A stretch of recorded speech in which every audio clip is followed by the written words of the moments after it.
अब संत ने अपने 3 शिष्यों को अपनी झोपड़ी में बुलाया और उनसे कहा, मैं समाधि में देवी भैरवी के लोक की यात्रा करने जा रहा हूं, ताकि देवी से मानव कल्याण हेतु उनके स्थापन के विषय में मार्गदर्शन प्राप्त कर सकूं। अब वो समय निकट है जब देवी भैरवी आम मानवों के बीच भी स्थापित होंगी। मुझे कम से कम 1 से 1.5 महीने का समय लगेगा। जब तक मैं समाधि में रहूं, तुम लोग मेरे भौतिक शरीर की देखभाल करना।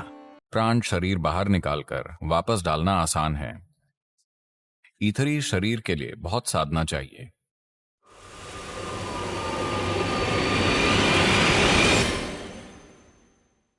नमस्कार दोस्तों, आज हम बात करेंगे देवी भैरवी के गुणों और उनके अन्य स्थापित स्थानों के बारे में। कैसे देवी भैरवी उनके भक्तों और गणों द्वारा धरती पर जगह जगह स्थापित हुई, और उनके गुणों की भी चर्चा करेंगे उनके स्थापित स्थानों के आधार पर। आज की कहानी बहुत ही रोचक और भावपूर्ण होने वाली है। आइए फिर देवी भैरवी का नमन कर हम उनका स्वागत करते हैं। ये उस समय की बात है जब देवी भैरवी धरती पर स्थापित हो चुकी थी। जैसा कि आपने पिछली कहानी में सुना था, एक भक्त संतों, योगियों और गणों द्वारा धरती पर। अब हम बात करते हैं कि हमारी देवी भैरवी उन योगियों के बीच किस गुण के आधार पर स्थापित की गई थी, ताकि वह स्थान योगियों और संतों के लिए पूर्ण रूप से सहायक बन सके। तो चलिए अब देवी के गुणों का गुणगान करते हुए शुरू करते हैं।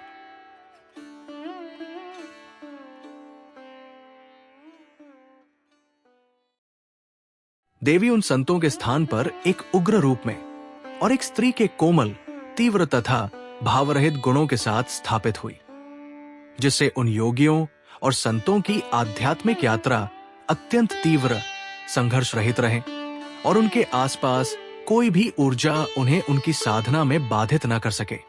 उस गांव कलौंजीपुर में बहुत सारे गृहस्थ और अन्य प्राणी आशीर्वाद लेने आते थे। धीरे धीरे उन्हें भी देवी भैरवी के बारे में पता चलने लगा, लेकिन अभी तक कोई ऐसा स्वरूप स्थापित नहीं हुआ था जिससे देवी आम लोगों के बीच रहकर भी आध्यात्मिक और भौतिक मार्गदर्शन कर सके।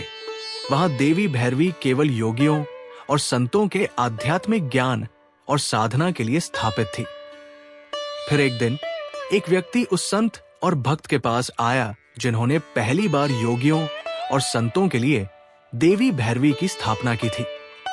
उस व्यक्ति ने संत से पूछा, हे प्रभु, आप तो जानते हैं कि आम मानव लोक में आध्यात्मिक ज्ञान के अभाव के कारण लोग आपस में लड़ रहे हैं, मर रहे हैं और भौतिक वस्तुओं का प्रयोग केवल अपने स्वार्थ के लिए कर रहे हैं, जिससे उन्हें भारी कष्ट और दुख सहन करना पड़ रहा है। कृपया आप कोई उपाय बताइए जिससे आम मानव लोक में भी ज्ञान, मानवता और विकास हो सके और लोग भौतिक संसाधनों का उपयोग मानव कल्याण तथा आत्म विकास के लिए कर सके। असल में उस गांव के योगियों और संतों की भी बहुत समय से ये इच्छा थी कि किसी तरह मानव कल्याण के लिए देवी भैरवी को और भी स्थानों पर स्थापित किया जाए, ताकि देवी की उपस्थिति से मानवता का उत्थान हो, आध्यात्मिक ऊर्जा का विकास हो और लोग ज्ञान व मानवता की ओर बढ़े और अंत मोक्ष एवं अपनी मूल अवस्था को प्राप्त करें। परंतु ये कार्य अभी तक संभव नहीं हो पाया था। उस व्यक्ति की बात सुनकर वो संत और भक्त जिन्होंने देवी भैरवी की स्थापना की थी, बोले, हम इस विषय पर बहुत दिनों से सोच रहे हैं। निश्चिंत रहो, हम शीघ्र ही इस पर कोई कार्य करेंगे। देवी भैरवी जल्द ही और भी स्थानों पर मानव कल्याण के लिए अपने अन्य गुणों के साथ स्थापित होंगी। ये सुनकर वो व्यक्ति संत को नमन करके वहां से चला गया। अब संत ने अपने 3 शिष्यों को अपनी झोपड़ी में बुलाया और उनसे कहा, मैं समाधि में देवी भैरवी के लोक की यात्रा करने जा रहा हूं, ताकि देवी से मानव कल्याण हेतु उनके स्थापन के विषय में मार्गदर्शन प्राप्त कर सकूं। अब वो समय निकट है जब देवी भैरवी आम मानवों के बीच भी स्थापित होंगी। मुझे कम से कम 1 से 1.5 महीने का समय लगेगा। जब तक मैं समाधि में रहूं, तुम लोग मेरे भौतिक शरीर की देखभाल करना। जब मैं समाधि में जाऊं, तब मेरे चारों ओर हल्दी और कुमकुम से घेरा बना देना और मेरे उल्टे पैर में लाल वस्त्र बांध देना। साथ ही अपने स्थान पर बैठकर देवी के नामों का स्मरण करना, जैसा दिव्य ज्ञान मैंने तुम्हें प्रदान किया है। उन तीनों शिष्यों ने कहा, ठीक है गुरुजी, जैसा आप आदेश दे। ये कहकर संत देवी लोक की यात्रा पर निकल पड़े। उनके तीनों शिष्यों ने भी गुरु की आज्ञा का पालन करते हुए गुरु के शरीर के पास बैठकर ध्यान किया। आगे की कहानी अब हम देवी भैरवी के शब्दों से एक नए चरण में सुनेंगे।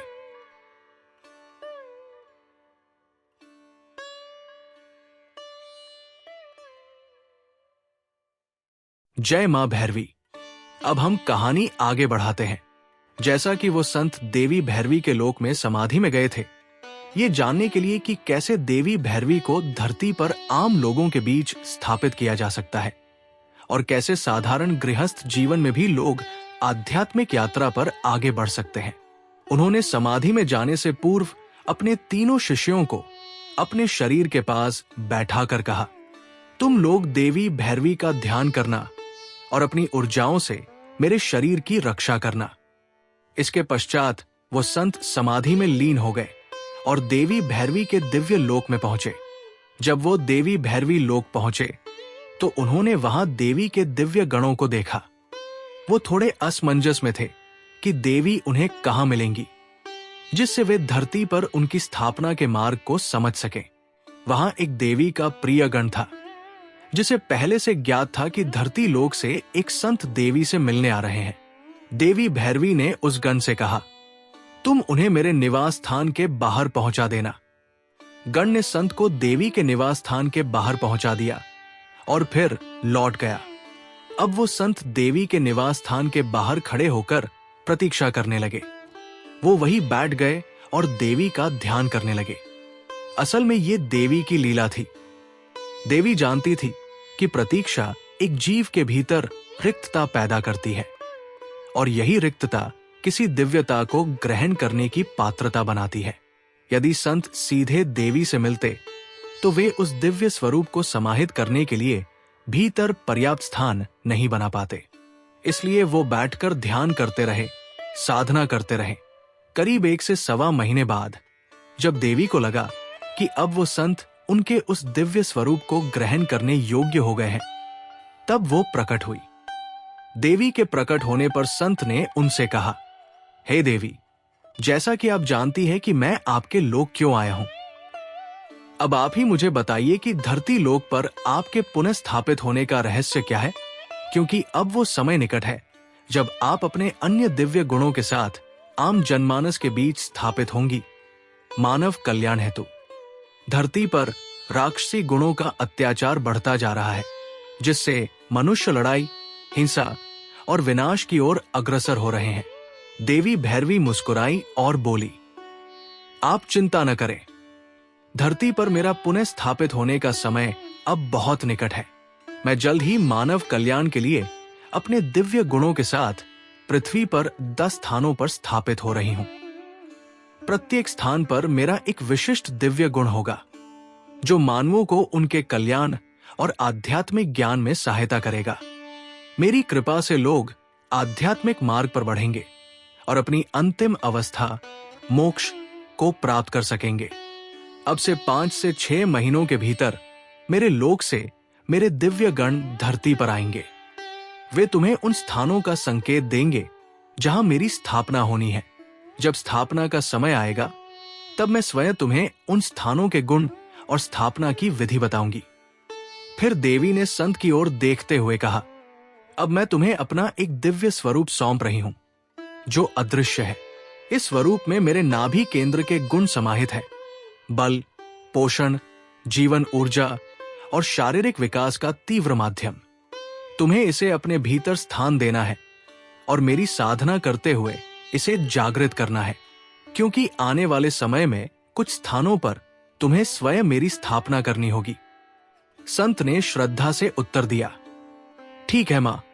इसके बाद वो संत देवी भैरवी के उस दिव्य स्वरूप को अपने भीतर लेकर धरती लोक के लिए लौट चले। करीब 1 से सवा महीने के बाद वो संत अपने भौतिक शरीर में लौटे। जब उन्होंने अपनी आंखें खोली तो देखा कि उनके तीनों शिष्य वही बैठे हुए थे, श्रद्धा पूर्वक देवी के दिव्य मंत्रों का उच्चारण करते हुए उनके शरीर की रक्षा कर रहे थे। अब आगे की कहानी हम बाद में सुनेंगे। देवी भैरवी के शब्दों में, जय भैरवी देवी। संदेश: जब तक कोई साधक भीतर रिक्तता और समर्पण नहीं लाता, तब तक दिव्यता उसके भीतर प्रवाहित नहीं हो सकती। देवी भैरवी की ये लीला यही दर्शाती है कि आत्मविकास, आध्यात्मिक जागृति और मोक्ष की प्राप्ति केवल उन्हीं को होती है जो भीतर स्थान बनाते हैं, प्रतीक्षा करते हैं और पूरे समर्पण से साधना करते हैं। देवी भैरवी का पुनः धरती पर स्थापित होना, उनके विभिन्न दिव्य गुणों के माध्यम से मानवता को जागृत करना, ये संकेत है कि युग परिवर्तन की घड़ी निकट है। अब आवश्यकता है कि हम भी साधना, सेवा और सत्य के पथ पर चलें, ताकि हम देवी की कृपा के पात्र बन सकें। जय भैरवी देवी।